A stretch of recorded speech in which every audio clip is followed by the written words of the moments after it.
Hi everyone, this is Casey. I wanted to share a quick reminder that enrollment is now open for the next cohort of my signature Paradigm Shift program. This is the program where I personally coach you through taking action with the essential skills and mindsets you need to support your PDA child or teen and make true progress. After every cohort, I ask parents for feedback, and what they say over and over again is that the program is life-changing. It empowered them to transform their relationship with their child and stabilize their home. You can use the link in the show notes to learn more, join the program interest list, or dive right in and enroll for immediate access. Now, on to today's show. Hi, and welcome to the At Peace Parents podcast. I'm Casey, and I'm here to empower you in your decision-making as a parent of a demand-avoidant child.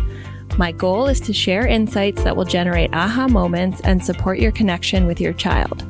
I'm a mom of two amazing little boys, one of whom is PDA, and I've worked with hundreds of parents just like you to teach them how to lead their child out of burnout and find the clarity, peace, and sense of community they need.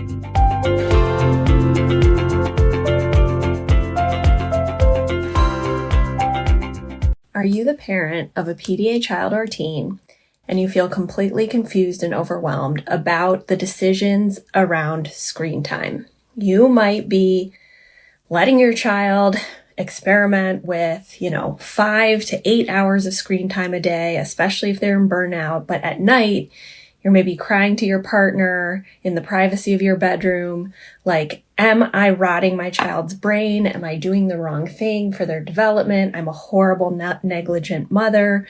But if I try and get them off the screen, it impacts their basic needs. They won't eat, they won't sleep, they'll rage, and it undermines the connection and relationship, right? So I want to tell you, if this is resonating, that I am speaking directly to you today. I completely get it. I have been there, and I have a lot of empathy for this topic and for you. So hi, I'm Casey. I'm the founder of At Peace Parents. I'm a mom of a PDA child who's now 10, and I have helped thousands of parents support their PDA children and teens to thrive, get out of burnout, and for the parents to find peace while they're parenting a child with this unique neurotype. So today, we're going to talk about screens, and we're going to try and get some sanity while we're thinking about making decisions around screens.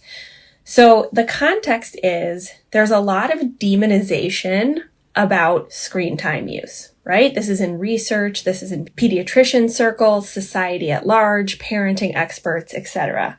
In some subsets, if you're a parent of a PDA child or teen, you may be exploring neurodiversity affirming support groups, learning from autistic adults, and you may be seeing another extreme, which is if you are putting screen time limits on your PDA child or autistic child, then you are not supportive of them. You are not affirming. Okay?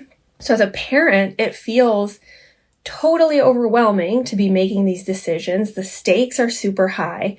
And so today I want to help you find a middle path with more objectivity, understanding of your kid's unique neurotype, and empower you to make decisions even if they look different from other parents with children who are PDA, neurotypical, or other neurodivergent neurotypes like ADHD, autism, etc. Okay, so we're going to do 7 things today. I'm going to move through it fairly quickly because there's a lot of content here for you all. I'm going to briefly introduce my story with screens and my PDA son when he was in burnout. I'm going to talk to you about the patterns I've observed by working with such a large sample of parents of PDA children, which is now over 1,000. And I'm going to talk to you about some of the themes that I've noticed and the trajectories of parents who have experimented with lower screen time limits. The third thing I'm going to talk about is the research and how to understand it through the lens of causality versus correlation. I'm a trained social scientist. I have a second field in social science methodology. So I am very well trained to digest research that uses social science methods. So I'm going to do some of that for you today. Number 4, we're going to talk about what's unique to you as a parent of a PDA child or teen and that people don't understand about screen time use and PDA children and the decisions within constraints that we're making as parents. Number 5, we're going to talk about a different way to view screens and make decisions. 6, I'm going to give you some practical tips that you can apply in your own home to help your sanity. And then I'm going to remind us, number 7, of the big picture and where we are historically in our use of screens and where we find ourselves as parents trying to navigate this uncertainty, which, by the way, none of us individually created unless you were one of the people working on algorithms in Silicon Valley. And maybe you were, no judgment. All right, so let's start with my story, which I'm going to share with you to normalize, I think, what a lot of you have gone through or are going through. I was a very strict / mindful about screens mom, meaning I was trying to follow the pediatric guidelines around less than an hour of screen time use. I didn't introduce screens or allow screens until my son was over 2 years old, when sometimes my mom would be like trying to give him songs to listen to or show him pictures on a screen when he was a baby or a toddler. I would get really mad at her. I was like, don't let him see screens. It's going to rot his brain, right? So I was very much of the camp of like, limit screens. I don't want them around. And I held that boundary until he was about 5.5 years old, at a very, very large cost to our relationship, his nervous system well-being, and actually, I think it's part of what caused burnout. Okay, so as a reminder, our children who are PDA have cumulative nervous system activation over time. What does that mean? That means every time their survival part of the brain, that red part, the amygdala, is perceiving threat, their body's going to go into fight or flight or freeze or shut down, which is a survival response. What's unique about our kids is that happens anytime we're imposing limits, they're not having autonomy, or we're putting ourselves in the position of a decider. I did not know this, right? So these knockdown, drag out fights where he would literally be attacking me, trying to climb on top of a dresser to get an iPad, completely melting down, needing, if he wasn't, having that 1 hour of screen time, he would need constant supervision, undivided attention, and de-escalation. But I was holding this boundary, but I was observing, oh my gosh, every time I'm setting this boundary, he is going into full-on feral meltdown mode. And when he's not on a screen, I'm absolutely having to just give over my nervous system to keep him off. So at the time, I had a 1.5-year-old. My husband was working a very intense job full-time that made it so that I was caregiving alone during the pandemic without external support, okay? So I reached a point for safety and sanity where I remember sitting across from my husband in the summer and saying, I can't do it anymore.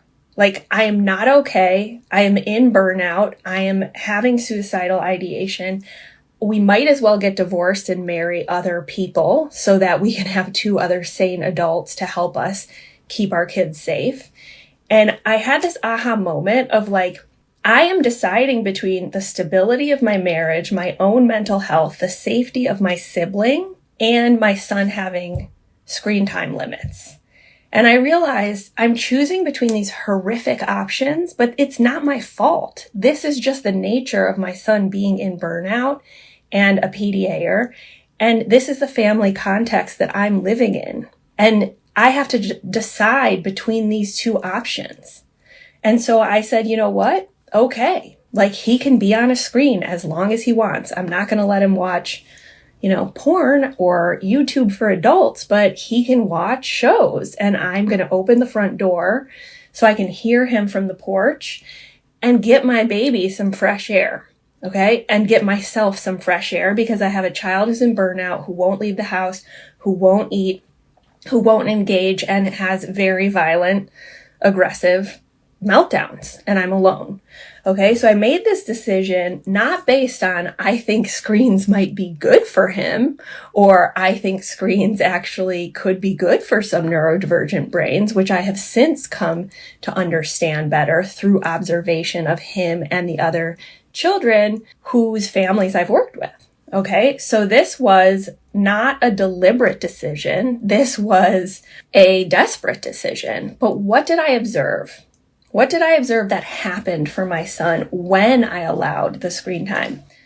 All of a sudden, he started focusing on doing things that he had not done for over 2 years, using a pencil, drawing, writing, and he would actually, and have binders filled with this because I kept them. He would repeat 3 robots that he would draw over and over again for just all day. Right? And I was like, oh my God, he's actually engaging in something, right? And there must be some form of processing going on here.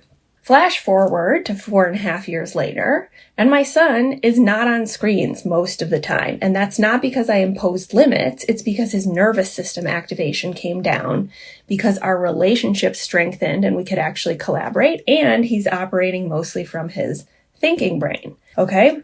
What does he use screens for now? He uses them to watch football clips and silly cat videos, which are his 2 special interests. He screen time, FaceTimes with his friends. They're writing a novel collaboratively. He is doing all sorts of things. He has an Etsy shop. He does graphic design in Canva. He edits his own videos. So screens actually became a tool, and a very important tool for him and our family. They did not cause him to have worse behavior, worse self-regulation, or worse developmental outcomes. It's just not the case that happened, okay?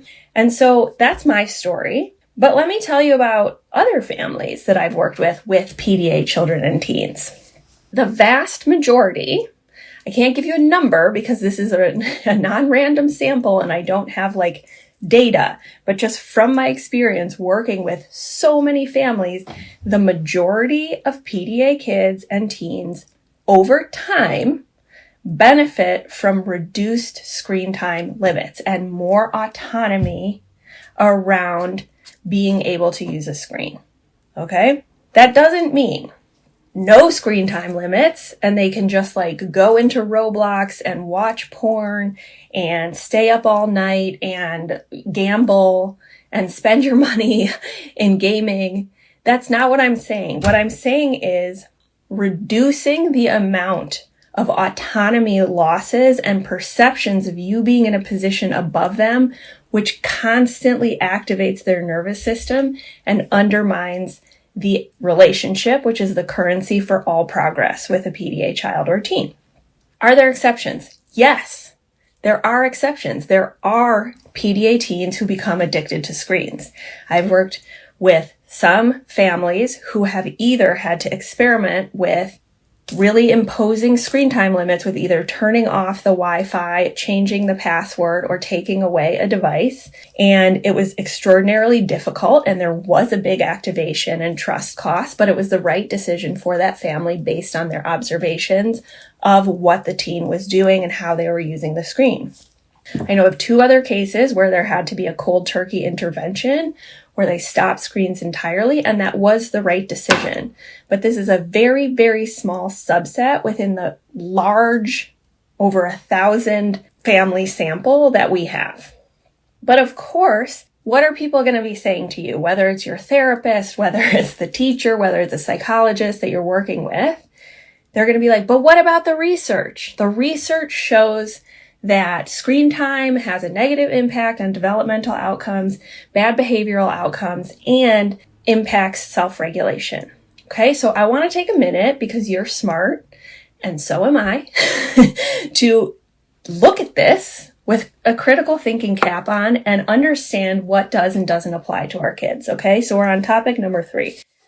Okay, so I printed out just a very typical peer-reviewed journal article that sort of shows, quote, in quotation marks, the correlation between screen time and developmental and behavioral outcomes for preschool children. Okay, so this is a sample of almost 1,000 kids. It's not controlled or classified by some of these preschool children being autistic, ADHD, or PDA.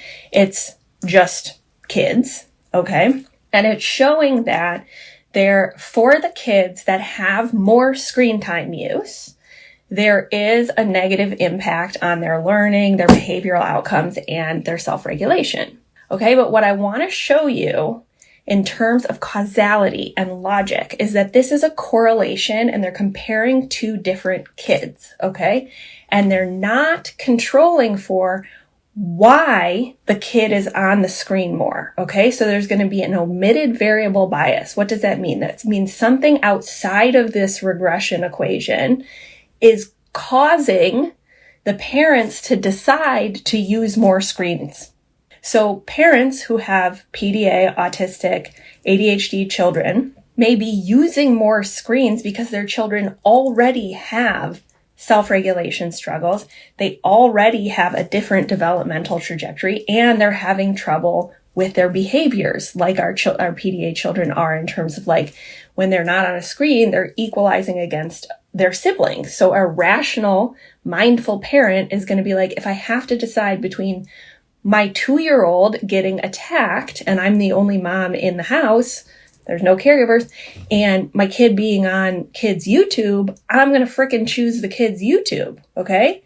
That does not come into play for this study. So it's like the kid is already neurodivergent and that the neurodivergence is causing different developmental trajectory, different behavioral outcomes, and more struggles with self-regulation. And that's also a causal pathway for why they're on the screen more. Okay, so we have to understand that this is not causal. This is not proof that if you put your kid on a screen, therefore they're going to have worse self-regulation, worse behavioral outcomes, and they're not going to learn. Okay, the second thing is these studies are not considering our children. These studies are about children writ large, neurotypical children. And there's a distribution for all children. There's also a distribution for autistic children, ADHD children, and PDA children. There are not studies about PDA children and screens. Okay? Why? Because there's not even a diagnosis. So I just want to invite you to put your critical thinking cap on and understand that a psychologist, no matter how well they're trained, cannot say with full confidence and clarity that yes, your PDA child will have a negative impact because these studies about neurotypical children that haven't studied your kid are showing that in a correlation. Okay? I'm sorry, but therapists, doctors, psychologists, they're not researchers. They don't understand that this is all in development. And I'm not going to go on a rabbit hole with that, but it does bother me when I work with families who are shamed and judged because of their decisions around screens. Number 4, what do people not understand about screens and PDA? I'm going to briefly talk about 4 things. Burnout, the choices that parents have to make, access needs, and positive accommodations. So the first thing I want to say, and I know that you're going to relate to this, so feel free to reflect if you're listening to the podcast, is that the vast majority of parents of PDA children and teens had screen time limits before their child went into burnout, okay? Their child did not go into burnout because they were on screens. The vast majority, including myself, had children who had screen time limits, and yet they went into burnout where they were disabled from eating or sleeping or hygiene or safety, had trouble engaging, started to have nervous system responses where they were selectively mute, completely shut down, couldn't attend school, couldn't move, their legs didn't work, and they were having meltdowns all the time. Okay, so let's think about that. Is it the screens that caused your child's burnout? I would say for the vast majority of you, you had screen time limits, right? And so we have to question this narrative of your screens are causing burnout because we put our kids on screen because they're in burnout and they can't access anything. Okay, so I talk about the 4 S's. We have the 4 scenarios that allow PDAers to access engagement and regulation. The very first one is another safe nervous system. That's the most important one for all mammals. The second is screens, parentheses, book or podcast, but for many of these kids, screens, sensory intense experiences, dopamine and novelty, or special interest. But when our kids are in burnout, they can't access the second 2, the special needs and the sensory intense experiences. They can often only access being with another safe nervous system, which is often only one person, the lead parent, and that means undivided engagement without doing anything else like texting, laundry, playing with another sibling, or screens. And so then we have this reality, this truth that people don't believe, but it's actually true, which is that parents have to decide between screens and full-time caregiving. And so we have these choices that are invisible to others, but that are true, and I will die on the hill of this, okay? We are either activating or accommodating our PDA child. So it's not like a neurotypical child where you get them off a screen and they're upset. They're upset. They have big emotions. They're deeply feeling whatever it is. It's hard. It's hard to manage a kid's emotions. However, with a PDA child, it's not just a big emotion or something, a skill that they need to understand how to use. It is impacting their nervous system, which in accumulation disables them from accessing their basic needs, from engaging and connecting, and from education, learning, movement, and leaving the house, okay? So this is the context in which parents like us are making decisions, okay? So if I have to decide between myself having a meal, my son's sibling being safe, or my son eating and him being on kids' YouTube, I'm, as a rational, mindful, intelligent parent, going to choose kids' YouTube, okay? And so anyone in your life that looks at that rational decision and understands it and still judges you is not someone you want in your life, whether it's a therapist, whether it's, a friend. It's just, they would be making the same decision if they were operating within the same constraints that you are. Third, access needs. A lot of our kids struggle.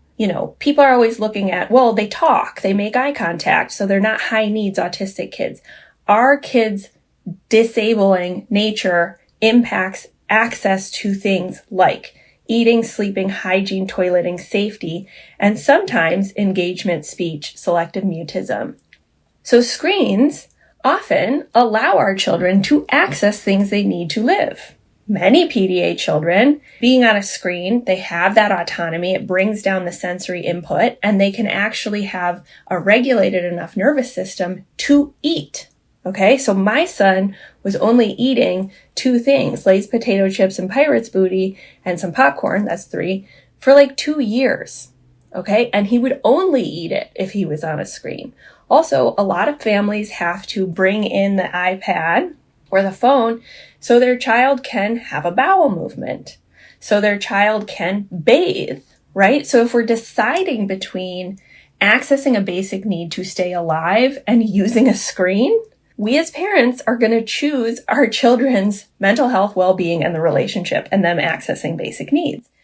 So finally, and I haven't even gotten to the part where it's like, this can actually be helpful. Like screens can actually be helpful. Sometimes screens can help neurodivergent children with learning, engagement, relationship, sensory regulation, autonomy. But because I'm not here to tell you what to do, and there are no shoulds in my world, is I want to, number 5, encourage you as a parent to just, without judgment of yourself or others, just allow yourself to look at screens as a neutral thing. They're not normatively good. And they're not normatively bad. They're a tool that we can look at objectively and see how it impacts our children, our specific children in our specific home. Okay, so we want to think about the 3 C's: context, content, and clarity on your child's neurotype. Context is, how are they being used? Okay, are they being used alone, with the door shut, with headphones on, with an earshot of a parent? Is there parallel play with the parent? Are they using it to engage with another child? Are they using it to learn something new, to get initiation ideas, which can often be difficult with dopamine-bound brains? Content, we want to think about, yes, the algorithm is addictive, but like, is the Junior British baking show that I watch with my son every night together? I mean, I find it addictive, but, I also find it a time when we're very connected and we're sharing. And then we want to be clear, as I said, going back to the part on the research, clarity on the decisions you have to make and how your child's brain works. Okay, so let's look at them neutrally and I'm going to give you some ideas for how to understand if positive things are happening with the screen with your child or negative things that we want to be worried about. So the things that can be positive about screens, but we need to look at this empirically, meaning, is this true for your child? Look at the data.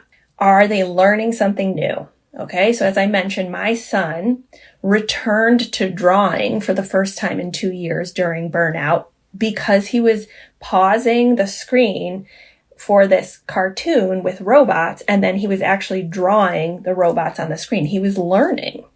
Okay, and you can observe this, and it might take some months for them to come down, especially if they're in burnout. Are they teaching themselves Minecraft? Maybe they're watching creators, which I find super annoying. They're like, bro, this is sus, whatever. The creators are annoying. I hate all the pings in the background for my own sensory experience. But, like, dude, my 5-year-old taught himself how to build in Minecraft. Like, this is amazing spatial understanding, like, coding. He couldn't even read yet. He was building these enormous and elaborate, beautiful, architecturally sound landscapes with buildings. And it's like, why am I going to take that away from him if he's learning, right? And I'm not saying I don't have that anxiety of like, oh my God, he's on a screen, because I'm conditioned to think it's bad, right? There are opportunities for them to learn socially. Like my PDA son learned a lot from watching shows with kids his age, using scripts, understanding how people interact with each other. And it's the ultimate strew, right? Meaning it's an offering that they can engage with or not, right? It's very different than like being in a speech language pathologist's office and trying to like practice social interactions or having the pressure of a social group. They can just observe and decide what they're going to take from these social interactions. And you can see it play out in their interactions, right? Are they using it for communication, right? There's AAC devices. There's kids who use the content of what they're watching to start conversations with their parents. Are your kids doing this? It can be a foundation for creativity. It can be, I know of anecdotes of because two kids in a family watch the same thing, then they have a shared storyline, or they have a shared storyline with someone at school where they can actually play based on these characters. It helps with access needs, as I mentioned. And then there's the thing that we have to talk about, which is the holistic view, which is understanding the impact of screens on everyone else in the family. And yes, there is a negative, quote, negative impact on, the other kids want more screen time, but there's also the possibility that choosing more screens is allowing you to like take a deep breath, have a meal, go to the bathroom, take a shower, and maintain your marriage. Okay? And so I want you to think about that as like, it's okay if that's what's happening, right? The family system is part of what allows a child to have well-being over their long-term life, as well as the parent's mental health. Okay. Another thing is initiation. Like both my sons, my PDA son, when he was coming out of burnout, some of the very first things he did were seeing something on YouTube, like, we're going to build this volcano, or we're going to build this little bird feeder. And he would be like, I want to do that. And it was the first time in like a year that he had wanted to do something. And so he came up with that initiation idea from what he watched on a screen, and then it translated into the possibility of engagement and connection. Okay, so we want to be looking for those things. Is that what's happening? And if so, can we relax a little bit and see how screens as a neutral entity are facilitating positive things in your particular family? Okay, so also screens provide autonomy. Screens provide the ability for the child to be above something, the decider.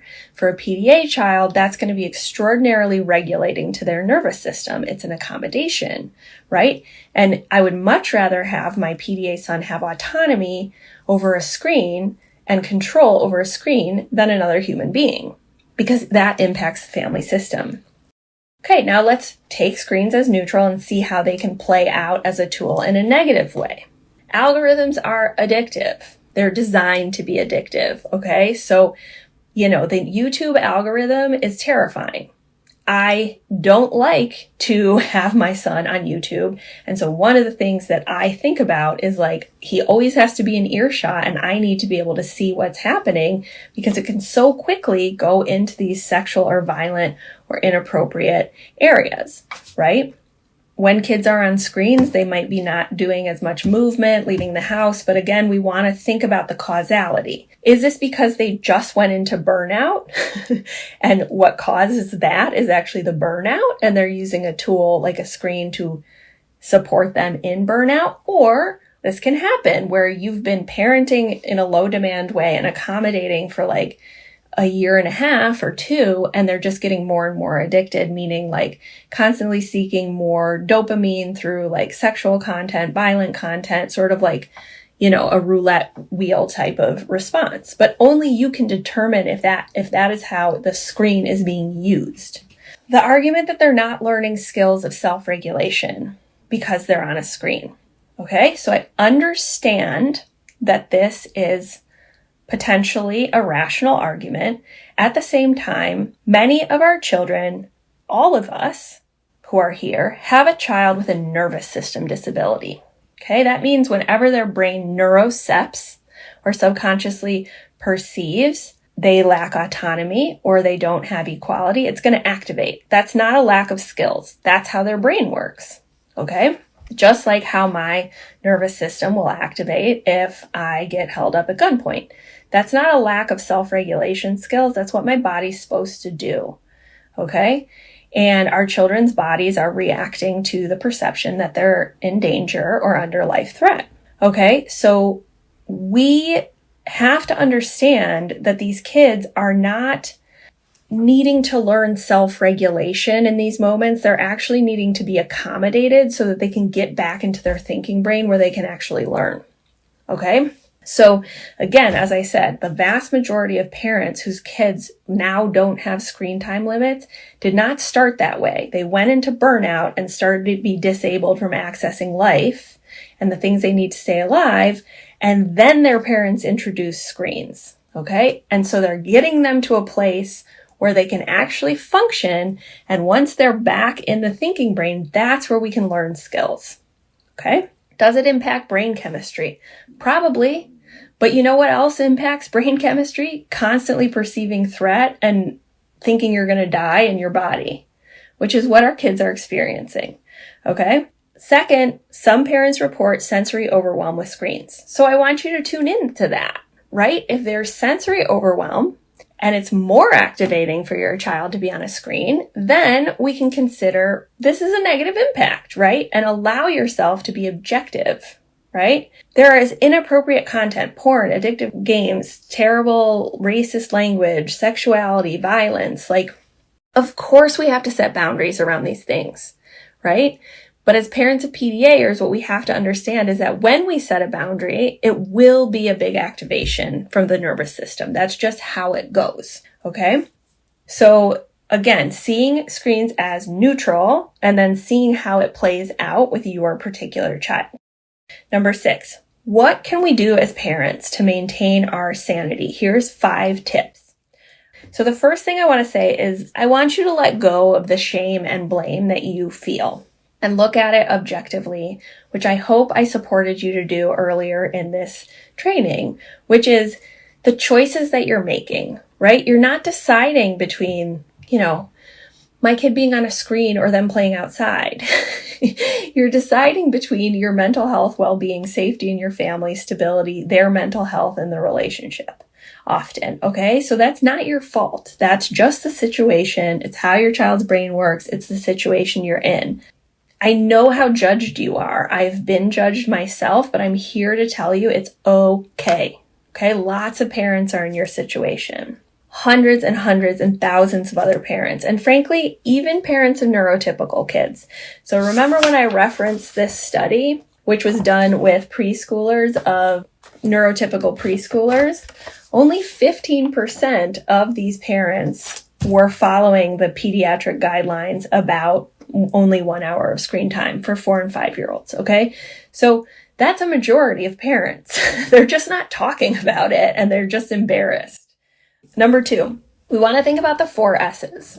So remember, safe nervous system, screen, sensory intense experience, special interest. So if they're not on a screen, it is going to take more effort to introduce some of those alternatives of like one-on-one attention from you, maybe sensory intense or novel experiences, a new toy, going out on the trampoline, going to a water park, simple things like jumping on the bed and you throwing pillows at them, but it will mean engagement, right? Like we can't just expect them to get off the screen and play independently because they need those constant nervous system signals of safety. Special interest, whatever that is, and you. Okay, so sensory intense experience, safe nervous system, screen, special interest. Number 4.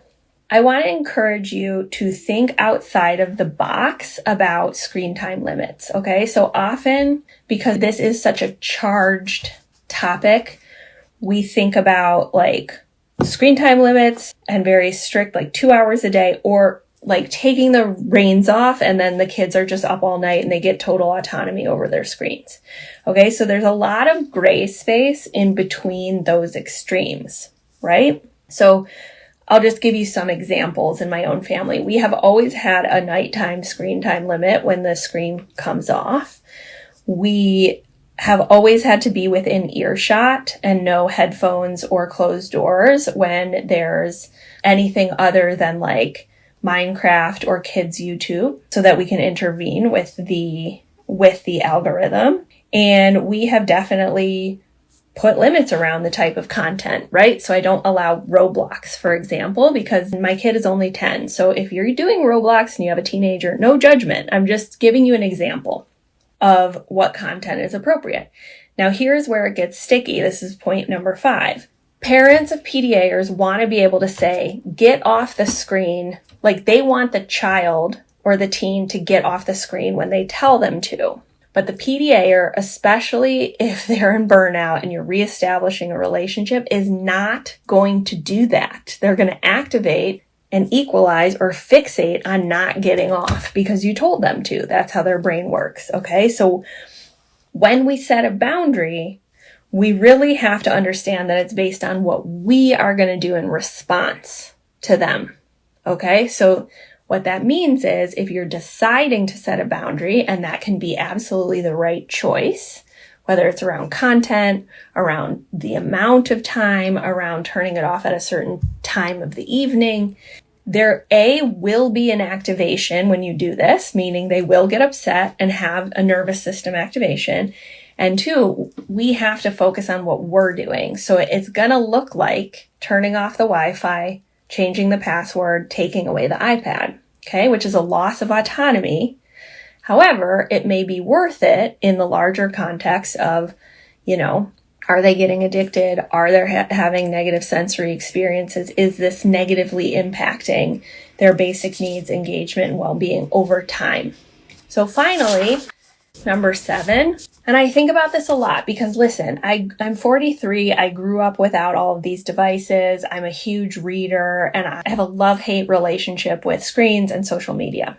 Okay. So like in an ideal world, I would prefer us probably not to have all these screens because I do think it's not great for anyone's mental health, including children. However, screens are not going away, okay? They're here to stay. You're here with me either, live on a social media feed, and I'm in Michigan and you're wherever you are in the world. And, you're going to engage maybe with the podcast on your phone or on YouTube or whatever it is.